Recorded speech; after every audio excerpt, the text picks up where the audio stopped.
What's up, you guys? So I wanted to share on a topic of becoming your true authentic self and really what type of work that takes. You know, we want to think about not being our taught self or our learned self or our coach self, because who we've really kind of been shaped to become to be sometimes has really been pressed or guided or taught from someone else's perspective or lens. So a lot of times people end up in different, career paths or relationships, or even sports based on what their parents or their friends push them towards to be. Sometimes there's kids that are, forced to play football because they have that size or that ability or that skill, but their passion is in basketball or their passion is in track, or whatever, right? And so they go towards a way that people say they will earn the scholarship or the income, right? If we're talking about careers, or treated the right way based on whose definition, whose agreement, whose judgment. So we're taught and we're learned and we're guided and we're shaped. And a lot of times we lose who our true authentic self really is. And so the key thing is, obviously there's work to get there and to be more open. But there are so many levels to this. Like, I'm not sure if it ever will really stop. The first level I've been able to identify of getting connected to your true self so that you can operate daily out of your true self. First level is really like awareness. Like, one, admitting, that you're not fully being who your heart and your soul desires to be. You're not doing the things that you love, or things that you're truly connected with, and you're just kind of like going with the guidance and the flow. Being aware, being real with yourself, and then reaching that level of vulnerability, like reaching that level where vulnerability feels safer to you, where you can open up and talk about the importance of your weaknesses just as much as the importance of your strengths. The scars, your past, the things that you're working through, what you've been able to develop and overcome, and then what you're still working through.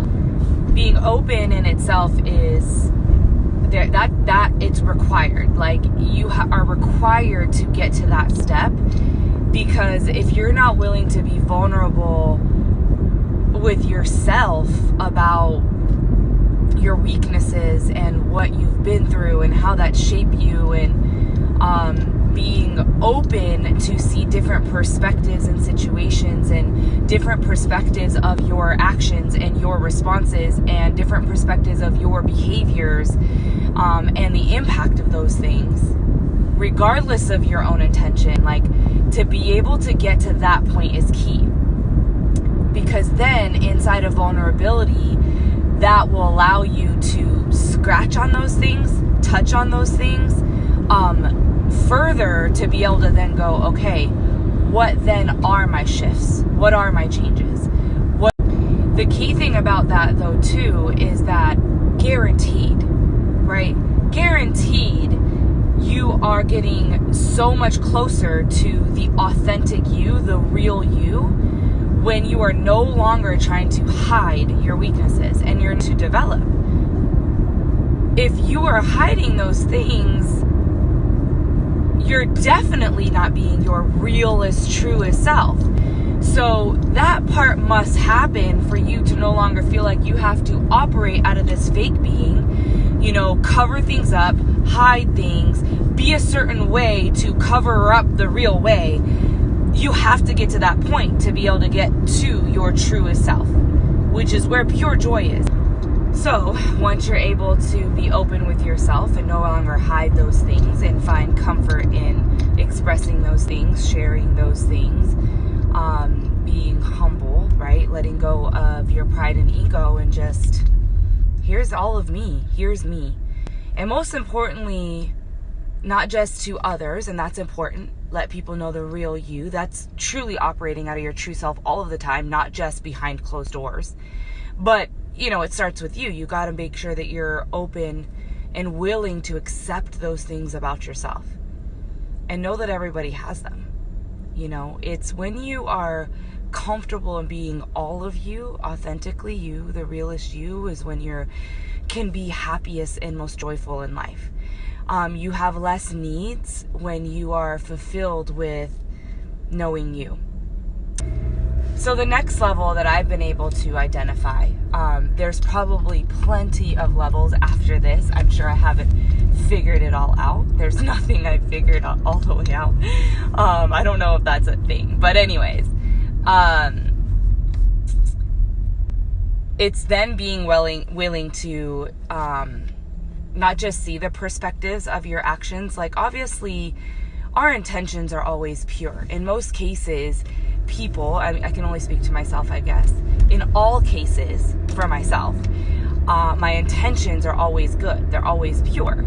They're always, for the good of things, through the act of love. But they may not always be the right thing because I'm operating out of my scars, my lessons, my struggles, my weaknesses, my pains, just as much as my strengths, which are different than others. And,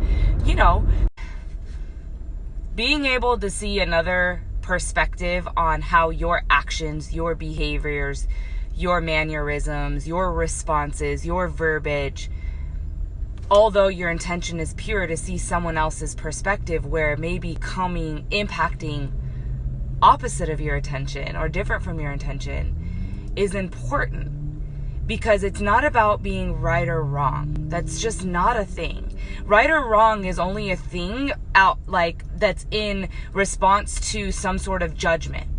Well, that's wrong and this is right. And so if we're going to remove all judgment, it's not about right or wrong. It's about awareness and then choosing to operate in alignment with the person you absolutely want to be. Your realest, truest you.